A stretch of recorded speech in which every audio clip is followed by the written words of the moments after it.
CMR ఇప్పుడు మరింత వైభవంగా విశాలంగా మన ఉప్పల్లో గ్రాండ్ రీఓపెనింగ్ 28 మార్చ్.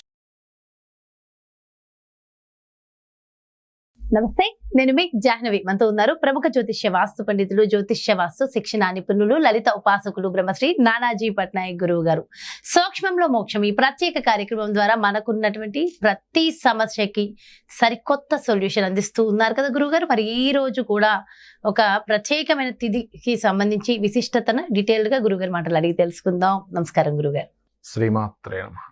గురుగారు, సంకష్టహార చతుర్థి ఈ డిసెంబర్ 30వ తారీఖున ఉంది కదా, అయితే ఆ రోజు స్పెషాలిటీ ఏంటి?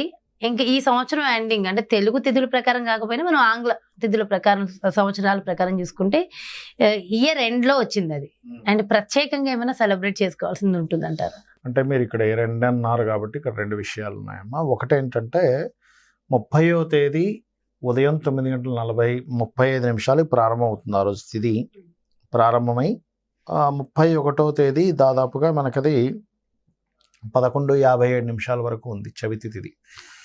సో ఈ చవితి తిథి ఉన్నప్పుడు పర్టికులర్గా ఉదయం కంటే సాయంత్రం పూట విశేషంగా చెప్తారు. మధ్యాహ్నం సాయంత్రం ఉంటే మంచిది. సర్వసాధారణంగా కూడా గణపతి పూజ అనేటువంటి మధ్యాహ్న సమయంలో చేస్తారు. దానికి కొన్ని నియమాలు ఉన్నాయి. ఓకే, అయితే ఇక్కడ ఇది మధ్యాహ్నం దాదాపు 9:35 నుంచి ప్రారంభం అవుతుంది కాబట్టి 30వ తేదీ తీసుకోవడమే మంచిది. ఉదయం ఉండాలని రూల్ లేదు, కొన్నిటికి సాయంత్రం సమయం మంచిది తిథి ఉండడం. అయితే ఇది శనివారంతో కూడి వచ్చినటువంటి చవితి తిథి ముఖ్యంగా ఎటువంటి విశేషమైనటువంటి ఫలితాలు ఇస్తుంది ఈ రోజు కనుక గణపతిని అర్చిస్తే ఆరాధిస్తే అంటే, ఎవరికైనా చూడండి అమ్మా, ఉద్యోగ సంబంధించిన విషయంలో ఇబ్బంది ఉంటుంది చూసారా.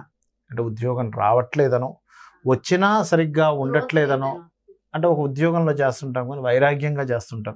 నేను నా టాలెంట్కి సరైంది కాదండి, ఏదో ఈ కంపెనీలో వచ్చాను, ఏదో ఖాళీగా ఉండడం ఎందుకని ఇంకో మంచి ఉద్యోగం కోసం చూస్తూ ఉంటాం. అటువంటి విషయాలు కానీ, లేకపోతే మీరు పెద్ద కంపెనీలో చేస్తూ మీరు చేస్తున్నా కూడా మిమ్మల్ని గుర్తించరు ఒక్కోసారి. అంటే టాలెంట్ అంతా వేరే వాళ్ళు కొట్టేస్తుంటారు. వీళ్ళ యొక్క ఏదైతే వీళ్ళు చేస్తారో వీళ్ళ సుపీరియర్స్ వీళ్ళ కొలీగ్స్ మేము చేసామని చెప్పి చూపించుకుంటారు. అక్కడ నిరూపించుకోవడానికి అర్థం అవ్వదు. వీళ్ళ అమాయకంగా ఏదో చెప్పడం జరుగుతుంది వాళ్ళకి, వాళ్ళు దాన్ని కాపీ చేయడం, ఇట్లాంటివి జరుగుతూ ఉంటాయి. ఇటువంటి వాటన్నిటికీ కూడా మనకు శాస్త్రాల్లో చెప్పినటువంటిది ఏమిటి అంటే, శనివారం కనుక ఎప్పుడైనా మీకు ఇలా ఈ రకంగా సంకటహార చతుర్థి కనుక వచ్చినట్లయితే, లేదా గణపతి పూజను ప్రత్యేకంగా శనివారాలు కనుక చేసినట్లయితే ఉద్యోగ సంబంధించినటువంటి విషయాల్లో దోషం అనేటువంటిది తగ్గుతుంది. ఇది గుర్తుపెట్టుకోండి. ఒకటి. రెండవది, కేవలం ఉద్యోగ సంబంధించిన దోషాలు ఒకటైనా ఇంకేమైనా దీనివల్ల దోషం తగ్గుతుందా అంటే, శనివారము యమారాధన మంచిగా చెప్తుంది శాస్త్రం. ఎందుకు అంటే, యమారాధన కనుక ఎవరైనా శనివారం చేస్తే ఎలా చేయాలండి? సింపుల్గా ఏం లేదు, దక్షిణం వైపు తిరిగి ఓం యమాయ నమః అని చెప్పి నమస్కరించుకున్నా యముడికి పూజ చేసినట్టే. యమ ఆరాధన వల్ల కూడా కలిగే ఫలితాలు ఏమిటి అంటే, ఉద్యోగ ప్రాప్తి జరుగుతుంది యమ ఆరాధన వల్ల కూడా. ఎందుకు అంటే, మనకి అపమృత్యు సంబంధించినటువంటివి కూడా ఇస్తుంది. అంటే అపమృత్యు దోషాలు కూడా తీసేస్తాడు యముడు. కాకపోతే ఇక్కడ మీరు దక్షిణానికి అధిపతి యముడు, దక్షిణానికి కుజుడు కూడా అధిపతి. కుజుడు యముడు అధిపతి. గ్రహదేవత ఏమో కుజుడు, దిగ్దేవత ఏమో మనకి యముడు. అందుకని శాస్త్రాల్లో ఈ దక్షిణ భాగంలో వాస్తుశాస్త్రరీత్యా కూడా దక్షిణ భాగంలో మనం ఎవరైనా తెలియక లెట్రిన్స్ బాత్రూమ్స్ కట్టుకుని ఉంటారు. అలాంటప్పుడు ఏమవుతుంటుంది అంటే, వీళ్ళకి వాస్తుపరంగా దోషం ఏర్పడి అక్కడ ఇబ్బంది కలుగుతుంది. చాలామంది ఏమనుకుంటారు, ఇదేమిటండి వాస్తులో దోషం జరిగితే మనకెందుకు ఇబ్బంది రావాలి? ఆ వాస్తు దోషంలో ఉండేటువంటి ఆ గ్రహాలు కానీ ఆ దిగ్దేవతలు కానీ ఏమైనా క్రూయల్ మైండెడ్ పీపుల్ అక్కడేదో జరిగితే ఎందుకు ఇలా అవ్వాలి అంటే, మీరు బాగా అర్థం చేసుకోండి అమ్మా. ఇక్కడ ఏంటంటే, ఇక్కడ ఆ దిగ్దేవతలకి ఏదో అయిపోయిందని వాళ్ళు దోషం ఇవ్వడం కాదు. ఇక్కడ పంచభూతాల్లో మనం ఇన్బ్యాలెన్స్ని క్రియేట్ చేసుకుంటున్నాం. అంటే సింపుల్ ఎగ్జాంపుల్ ఎలా అంటే, ఇప్పుడు బాగా చలి ఉంది బయట, బాగా చల్లటి చలి, విపరీతమైన చలి. ఆ టైంలో మీరు ఐస్ క్రీమ్ తిన్నారు, ఒక 2-3 ఐస్ క్రీములు తిన్నారు, ఎలా ఉంటుంది మీకు? ఇంకా పట్టేస్తుంది. అంటే ఏంటి, మనకి బాడీలో ఎలా అయితే వాత పిత్త కఫ ఉంటుంది, ఇవి బ్యాలెన్స్డ్గా ఉంటే బాగుంటాడు. ఇప్పుడు కఫం ఎక్కువైపోయింది ఏమలా ఉంటుంది పరిస్థితి? ఇబ్బందిగా ఉంటుంది. వాతం ఎక్కువైనా, కఫం ఎక్కువైనా, లేకపోతే పిత్తం ఎక్కువైనా సరే ఎలా ఇబ్బంది ఉంటుందో, వాస్తులో ఏంటంటే ఈ పంచభూతాలు ఏమిటవి అంటే, మనకు శాస్త్రంలో చెప్పినటువంటిది భూమి, అగ్ని, ఆకాశము, వాయువు, జలము. ఇవి గనక ఇన్బ్యాలెన్స్ అయ్యాయి. ఎలా ఇన్బ్యాలెన్స్ అవుతాయి? నిర్మాణంలో చేసేటువంటి తప్పిదాల వల్ల ఇన్బ్యాలెన్స్ అవుతాయి. అలాంటప్పుడు ప్రత్యేకంగా ఇప్పుడు మనం సంకటహర చతుర్థి రోజు ఎప్పుడైతే గణపతిని కనుక అర్చించినట్లయితే ఏ రకంగా మనకి ఉద్యోగ సంబంధించినటువంటి దోషాలు పోతాయో అదే రకంగా దక్షిణ భాగంలో ఉండేటువంటి దోషం తీసేస్తే కూడా ఏదైనా బాత్రూమ్ ఉంది అక్కడ ఏదైనా ఒక పట్టీ వేయడం, అక్కడ ఏ జోన్ వచ్చిందో దాన్ని బట్టి పట్టీ వేసుకోవచ్చు తీయలేని పరిస్థితిలో ఉంటే కనుక. ఆ రకంగా ఎవరైతే దోషాన్ని తగ్గించుకుంటారో యముడు అనుగ్రహం కలుగుతుంది. ఆ అనుగ్రహం రాదు ఇక్కడ. సింపుల్ ఏంటంటే బాత్రూమ్ నిర్మించాము, యమానుగ్రహం కూడా కావాలి మనకి. ఈ అనుగ్రహం ఉండాలి, ఈ అనుగ్రహం ఉండకూడదు. అతని అనుగ్రహం కూడా కావాలి, ఆ అనుగ్రహం ఆగిపోతుంది. యమానుగ్రహం లేకపోతే యమనియమములు అంటుంటారు. వీళ్ళు చేసే డైలీ రిలేటెడ్ సంబంధించినటువంటిది ఏదైతే ఉందో అక్కడ కూడా ఆటంకాలు కలుగుతాయి. సో అందుకని ఈ ఇబ్బంది అనేటువంటిది వస్తుంది. అయితే ఈ సంకటహర చతుర్థి నాడు ప్రత్యేకంగా ఎవరికైనా సరే సంకల్పం ఉన్నవారు ఖచ్చితంగా ఉండ్రాళ్ళు కుడుములు స్వామివారికి నైవేద్యం పెడితే ఇంకొంచెం ఎక్కువ ప్రసన్నం దొరుకుతుంది. అంతేగాని ఇవి నైవేద్యంగా పెట్టాలి, ఇవి కనుక పెట్టకపోతే గణపతి మనల్ని అనుగ్రహించడు అనేటువంటిది లేదు. గుర్తుపెట్టుకోండి. ఇక్కడ ఏమిటి అంటే గణపతి చాలా సింపుల్గా మీరు కనుక గణపతి ముందు నిలబడి 2 గరిక పెట్టి మీకు ధనం లేదు, అస్సలు తోచడం లేదు, ముందే డబ్బులు లేకుంటే నేను ఉండ్రాలు ఇవన్నీ ఎక్కడి నుంచి తెచ్చి పెట్టాలి. ఎందుకంటే ఇప్పుడు ఒక్కొక్కసారి ఎలా ఉంటుందంటే పరిస్థితి, ఏదో ఊరు నుంచి వస్తారమ్మా, ఇక్కడ హాస్టల్స్ ఎక్కడ ఉంటారు పాపం పిల్లలు, వాళ్ళు ఉద్యోగాల కోసం వెతుక్కుంటూ ఉంటారు. ఎప్పుడు ఉద్యోగం వచ్చి నేను ఊరికి ఫోన్ చేసి చెప్పాలి నాకు ఉద్యోగం వచ్చింది, డబ్బులు వస్తున్నాయి, ఇప్పుడు ఇక్కడ నుంచి మీరు నాకు పంపించాల్సిన అవసరం, నేను మీకు పంపిస్తానని చెప్పాలని ఉంటుంది. ప్రతి ఒక్కరికి గర్వంగా ఉంటుంది కదా. నేను ఏదో ఒక ఉద్యోగంలో జాయిన్ అయినా ఇప్పుడు నేను మీకు పంపిస్తాను, మీరు నాకు పంపించకండి. కొంతమందికి ఆత్మాభిమానం ఉంటుంది.